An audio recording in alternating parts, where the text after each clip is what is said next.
Iya, ini ada kacang tanah nih ngomong-ngomong. Kak Bekti suka gak kacang tanah? Oh suka banget. Suka banget. Nah, ini makanya ini suara kayak begini mungkin kebanyakan makan kacang. Soalnya nih kalau saya makan gini nih caranya nih. Gitu kan. Nah, ini kacangnya aku buang, kulitnya aku makan. Waduh, ya ampun, itu banyak seratnya kayaknya ya. Makanya diserat suaranya. Itu serak ya. Iya, serat. Dan sekarang sudah Dokter Diana ini, spesialis gizi klinik Iya ya. dok. Dok, Nah ini nih, gimana nih kacang nih, ngomong? Dok. Ini katanya kacang ini diduga nih dok penyebab dari asam urat nih dok. Itu jadi si kacang ini terciduk nih penyebab. Terciduk menjadi tersangka utama Itu gitu tersangka ya. utama asam urat. Fakta atau mitos itu Iya, dok? itu sebenarnya adalah fakta. Oh, Karena memang kandungan emang pelaku ya, bukan biasa lagi ya. Udah harusnya tuh disidang terus kemudian Iya. di vonis, Oh jangan dihukum. dong, ya.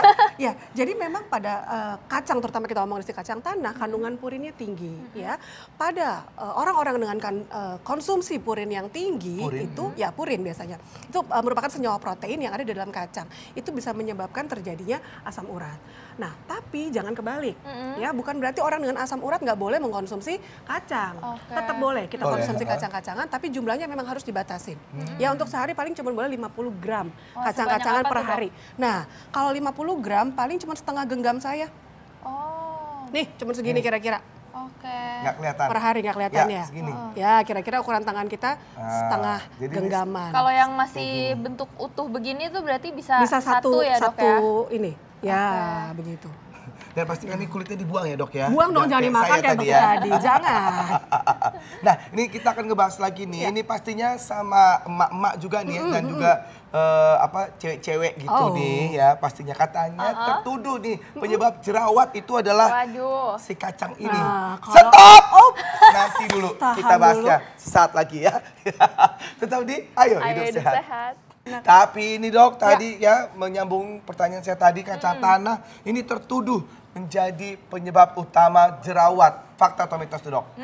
Aduh, itu sebenarnya adalah mitos. Oh, mitos. Jangan Aduh, makan salahkan kacang jadi jerawatan karena mungkin ada apa proteinnya, apa lemaknya ya, gitu enggak dok? sebenarnya yang menyebabkan jerawat kita harus cari dulu. Kadang ada perubahan hormonal, kadang ada memang bakteri. Itu dulu yang harus ditangani. Jangan salahkan kacangnya. Konsumsi kacang tidak akan menyebabkan jadi timbulnya jerawat. Aman. Oh, dibilangin banget ya. Kalau Kita misalnya, kurangin kacang. Masih boleh kok. Kalau masih misalnya boleh. digoreng gimana tuh dok kacang-kacangnya? Nah, sebenarnya yang jadi masalah kacang itu akan menjadi kacang sendiri memang kandungan utamanya adalah lemak nabati, ya. Dia mufanya tinggi sekali, makanya bagus banget untuk kesehatan nih kacang-kacangan. Nah, pada saat digoreng barulah terjadi kerusakan proteinnya, kemudian lemaknya jadi bertambah. Jadi memang sebaiknya untuk konsumsi kacang-kacangan selain digoreng. Goreng maksudnya yang di deep fried ya, yang tenggelam di minyak. Itu pasti membuat kandungan nutrisi dari kacang akan berkurang. Paling bagus adalah diapain? Mau disangrai? Ya kan disangrai kan hanya di oseng-oseng aja tanpa minyak ya, atau direbus.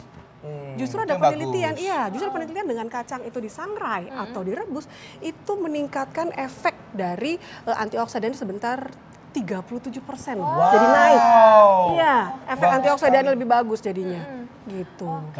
Dok, ini selain itu nih dok, ini katanya nih dok, mitos atau fakta bahwa kacang ini bisa menyebabkan alergi dok. Ya, kalau itu sebenarnya adalah fakta. Ya. Oh, bisa buat alergi. Makanya kadang-kadang aku suka nonton film itu si anak itu alergi kacang. Sampai sesak nafas. Ya, karena terjadi ødem atau pembengkakan pada laring. Ya, memang alergi peanut sendiri atau kacang sendiri di Amerika Serikat sering terjadi, tapi sebenarnya angkanya hanya 1%. Ya, dan di Indonesia lebih jarang. Itu film-film suka banyak tuh. Banyak kan film luar negeri kan, anak-anak yang alergi peanut butter atau kacang-kacangan, gitu.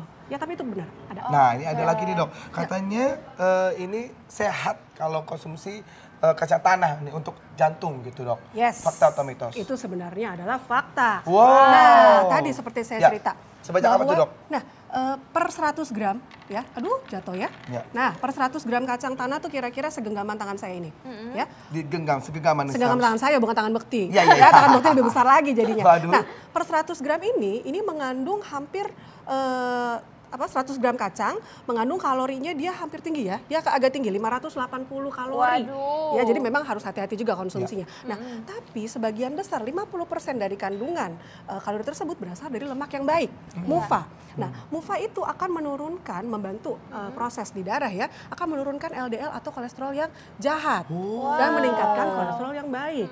Sehingga hasil akhirnya penyakit jantung koroner akan kurang. Oke. Boleh Tapi asal konsumsi. direbus dan disangrai itu tadi. Betul, mungkin ya. jangan digoreng. Jangan digoreng ya, baik. Ya. Oke, ini ada lagi nih Dok, katanya sering konsumsi kacang tanah ini dapat membuat kita jadi awet muda Dok. Itu Nah, fakta atau atau mitos? mitos. Yes, itu adalah fakta. Wow. Ya, selain kandungan, masih mentah ya berarti ya. Sebentar, Ya. nggak apa-apa deh dok, biar Dan langsung awet muda. dok. Loh, kenapa dia bisa bikin awet muda? Ya, apa tuh, Dok? Ya, jadi selain tadi ada protein, karbohidrat, lemaknya juga tinggi, dia juga mengandung namanya mikronutrien. Iya. Mikronutrien ada vitamin dan mineral. Ya, vitamin C-nya tinggi, vitamin E-nya juga tinggi, antioksidan resveratrol juga tinggi.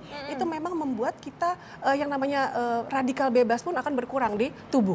Jadi lebih cepat regenerasi selnya lebih cepat Wah. gitu, sehingga terjadi ya kita mau awet muda atau kulitnya kinclong Ya gitu. Nah itu Boleh. baiknya tuh dikonsumsi berapa sering itu Dok? Ya, dari WHO sendiri merekomendasikan untuk konsumsi kacang itu sebanyak 3 sampai 4 kali per minggu.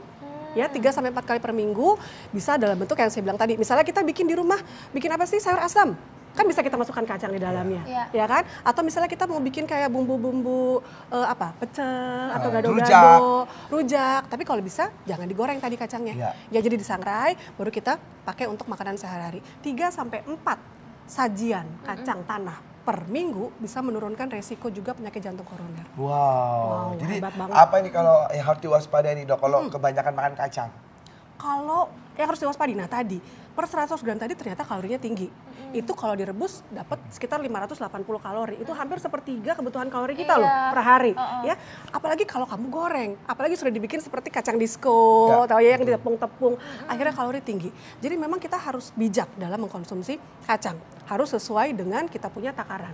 Nah, takaran per hari yang dianjurkan hanya 1 genggam tadi, kira-kira 100 gram kacang. Kalau kelebihan itu bisa obesitas atau gimana? Pastinya. Oh baik. Bisa obesitas, karena apa? Ya asupan kalori akan berlebihan. Oke, berarti Kak Bekti nggak Jadi cocok bukan, ya makan kacang ya? Jangan sebanyak ini dihabisin ya. Iya Bu. betul, karena mukanya muda tapi gemuk ternyata gitu. Aduh, nggak ada. Terima kasih dokter Sama-sama. Diana. Semoga selalu sehat ya. Amin. Baik. Nah,